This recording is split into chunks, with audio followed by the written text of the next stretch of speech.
Hola, kalau muda.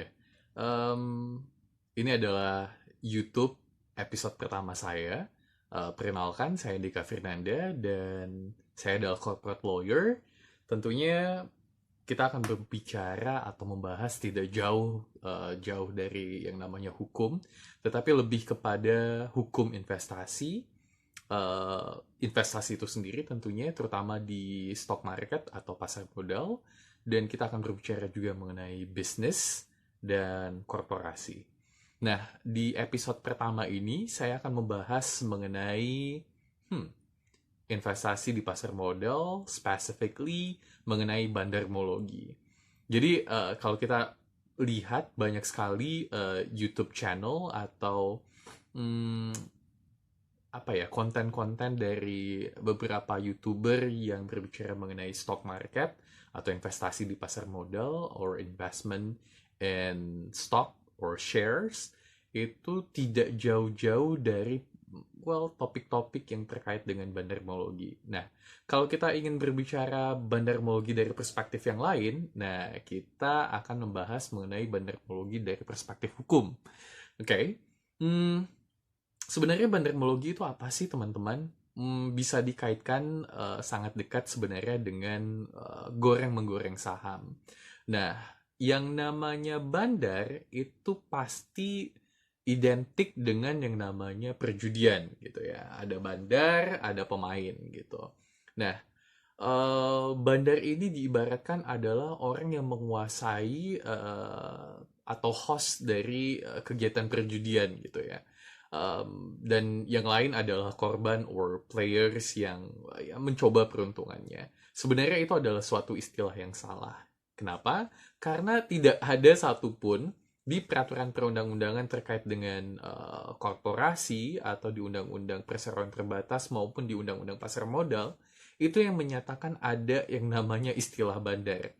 Adapun yang tercantum di Undang-Undang Pasar Modal atau di Undang-Undang Nomor 8 Tahun 1995, yang dimaksud dengan bandar mungkin ya, ini adalah manipulasi atau yang disebut dengan perbuatan-perbuatan yang memenuhi unsur ketentuan yang ada di pasal 91 Undang-Undang Nomor 8 Tahun 1995. Bunyinya seperti ini, teman-teman.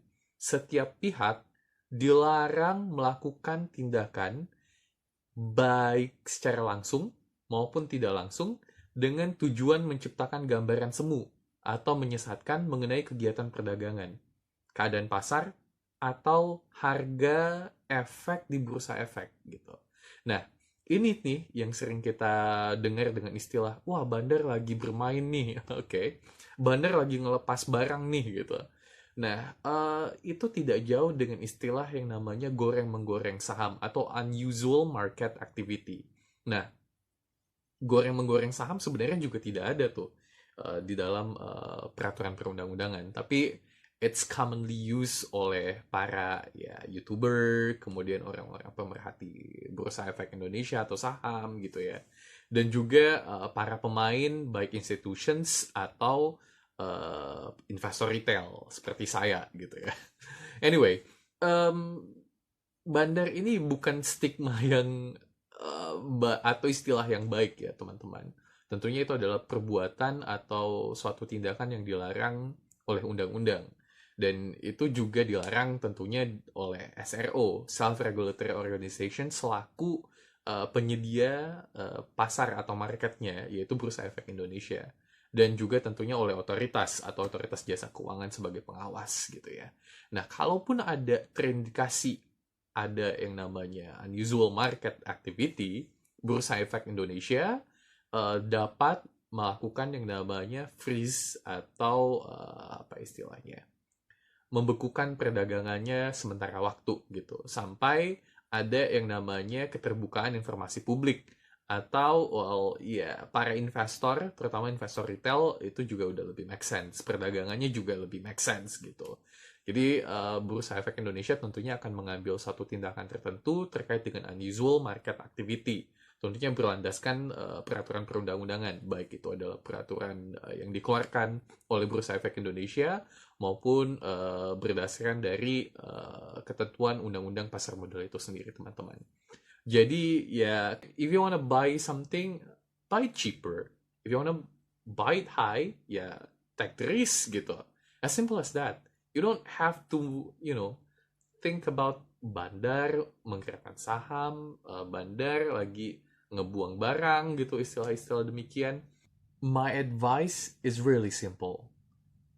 You have to know the valuations. You have to know the fundamental of the emittent.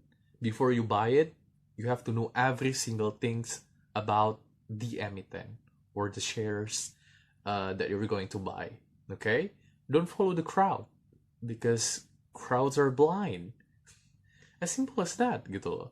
Jadi yang namanya isu bandar akan menggerakkan saham tertentu, believe me, lebih banyak mudaratnya daripada faedahnya, guys. Ya, tapi balik lagi semuanya ke pribadi masing-masing gitu. Kalau mau percaya dengan ilmu bandarmologi, mangga gitu ya. Yang nggak percaya, just like me gitu atau seperti saya, ya do your homework. Analisa fundamental, tahu manajemennya seperti apa, bisnis prosesnya seperti apa. Well, kalian bisa lihat dari laporan keuangannya atau intisari laporan keuangan tahunan dari suatu emiten tersebut gitu. Jadi, informasi ada banyak banget di luar sana, teman-teman. Kalau kalian sampai terkecoh dengan yang namanya isu, ya itu adalah kesalahan diri kalian sendiri gitu. Keuntungan yang baik dari pasar modal itu adalah ketika kalian memiliki ilmu, tahu yang namanya fundamental analysis untuk menjadi guidelines-nya kalian, menentukan apakah harga saham emiten ini mahal atau murah gitu. Kalau murah dan profitable dan menguntungkan, setelah kalian melakukan yang namanya homework kalian, yaitu tadi menjadi patokan kalian, are you going to buy it or not gitu. Ataupun juga technical analysis, is it the right time, is it the right moment or not gitu. So itu dia informasi atau hal-hal yang bisa saya bagikan buat teman-teman yang mungkin masih baru atau belum dapat banyak informasi terkait dengan investasi di pasar modal. Dan tentunya apa itu bandarmologi atau bandar itu sendiri, goreng-menggoreng saham, and unusual market activity. Happy investing!